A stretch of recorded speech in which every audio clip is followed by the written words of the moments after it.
جن کا بھروسہ اللہ ہو ان کی منزل کامیابی ہے۔ اگر اللہ تمہیں وہاں تک نہیں لے کر گیا جہاں تم جانا چاہتے تھے تو یقین رکھو بہتر ہوگی وہ جگہ جہاں وہ تمہیں اپنی مرضی سے لے جائے گا۔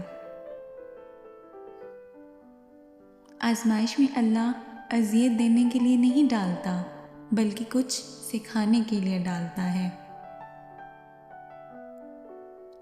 جب تم سکون کی کمی محسوس کرو تو اپنے رب کے سامنے توبہ کرو، کیونکہ یہ انسان کے گناہ ہی ہیں جو دل کو بے چین رکھتے ہیں۔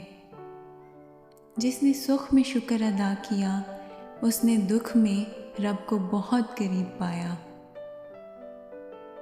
ممکن ناممکن تو ہماری سوچ میں ہے، اللہ کی ذات کے لیے سب ممکن ہے۔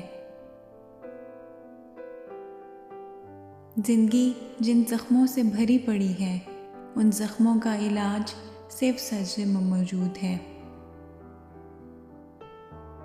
کوئی بھی چیز دل کو ایسے زندہ نہیں کرتی جیسے قرآن پاک کرتا ہے۔ قرآن پاک کی خوبصورتی یہ ہے کہ آپ اس کے پیغام کو بدل نہیں سکتے مگر وہ آپ کو بدل سکتا ہے۔ جس کے ہاتھ میں قرآن ہو، زبان پر اللہ کا کلام ہو، نہ وہ دل بے سکون ہو سکتا ہے نہ وہ ہاتھ کبھی خالی ہو سکتا ہے۔